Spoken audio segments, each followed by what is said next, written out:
जैसे एक संतान हो जाती है, मान लो एक बच्चा हो गया, एक संतान हो गई, और एक संतान होने के बाद में दूसरी संतान हो ही नहीं रही। किसी को 10 साल हो गए, किसी को 8 साल हो गए, किसी को 5 साल हो गए, किसी को 6 साल हो गए, किसी को 9 साल हो गए, किसी को 12 साल हो गए, दूसरी संतान हो ही नहीं रही। आपने डॉक्टरों को भी दिखाया, इलाज भी करवाया, फिर भी संतान का सुख नहीं है। तो शिव महापुराण में बेलपत्र के वृक्ष का बड़ा सुंदर भाव कहा।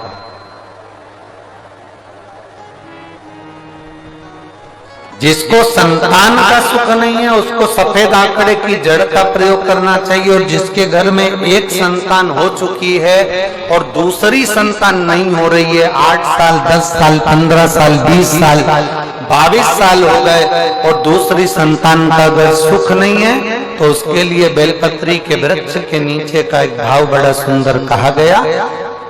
किसी भी सोमवार से आप ये प्रयोग करना प्रारंभ कर सकते। 11 रुद्र होते हैं, 11 रुद्र होते हैं। एक सोमवार को बेलपत्री के वृक्ष के नीचे जाइए और बेलपत्र के वृक्ष के नीचे जाकर एक एक रुद्र का स्मरण करना। क्या है? बेलपत्री के वृक्ष के नीचे जब आप जाएं तो बेलपत्र के वृक्ष के नीचे की ही मिट्टी का एक कुंड, आप लोग क्या कह सकते हैं, यहाँ पर हम क्या बोलें उसको, जैसे मिट्टी का एक कटोरी बनाते हैं ना, क्या बोलते हैं उसको, कुंडी बना लेते हैं मिट्टी की। बेलपत्री के वृक्ष के नीचे की ही मिट्टी, उसी मिट्टी का एक छोटा सा एक कुंडा बना लो उसको मिट्टी का। जितने लोग आस्था चैनल पर सुन रहे हैं, जितने लोग फेसबुक यूट्यूब पर श्रवण कर रहे हैं, बड़े ध्यान से सुनिएगा, सावधान।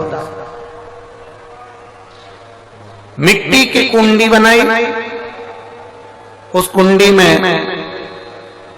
जल समर्पित कर दिया, और जल चढ़ाने के बाद में एक घी का दिया लगाकर वहीं पर थोड़ा सा मीठा, कुछ भी जो आपके पास में हो, घर में जो भी उस समय पर आपके साथ में हो, या तो दूध घर का मीठा हो, जैसे मावे का, खोए का हो या खीर हो, तो वहीं पर एक कटोरी में थोड़ा सा रख दीजिए, और उस कुंडी में जो जल चढ़ाया गया है वहां पर उस बेलपत्री के वृक्ष के नीचे भगवान शंकर के 11 जो रुद्र हैं उसमें से एक एक रुद्र का आपको स्मरण करना। 11 रुद्र का नाम क्या है? तो पहले नंबर पर आता है कपाली, दूसरे नंबर पर आता है पिंडर, तीसरे नंबर पर आता है भीम, चौथे नंबर पर आता है विरूपाक्ष, पांचवें नंबर पर आता है बिलोहित, छठे नंबर पर आता है शास्त्र,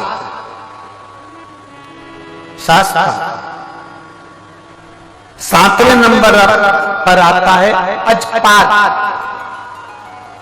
आठवें नंबर पर आता है अहिष्णु,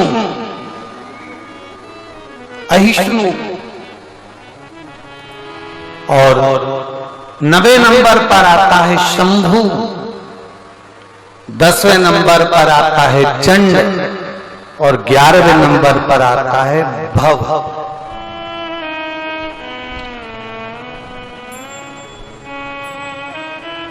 अगर अभी आप लोग नहीं लिख पाए हैं तो बाद में मोबाइल पर से कथा को पीछे खींचना, फिर उसमें से धीरे धीरे इसको लिखना। एक रुद्र के नाम से एक कुंड का निर्माण करा, पूजन करी, घी का दिया लगाया, वहां जो मीठा रखा है उसको लिया, कुंड में से थोड़ा सा जल लिया, बेलपत्री के पेड़ के नीचे आचमन किया, जो मीठा रखा है वो ले जाकर रात्रि के समय पर सोने से पहले पति पत्नी उसको पाए और साथ रहे। एक सोमवार को ये प्रयोग करना है, फिर दूसरे सोमवार को दूसरे जो एकादश जो 11 रुद्रों का जो वर्णन किया गया है, एक एक रुद्र का नाम लेकर एक बार कुंड का निर्माण करना है। दूसरे सोमवार को जैसे एक बार आपने अगर कपाली नाम से पूजन करी, दूसरे नंबर पर पिंडल नाम से पूजन करी, तीसरे नाम पर भीम नाम से, फिर आप विरूपाक्ष नाम से, ऐसे एक एक सोमवार करना है, 11 सोमवार। और 11 सोमवार जैसे तुम्हारे पूर्ण होंगे, भले 10 साल हो गए हों चाहे 15 साल हो गए हों, गर्भ जरूर फूलेगा और संतान की प्राप्ति जरूर।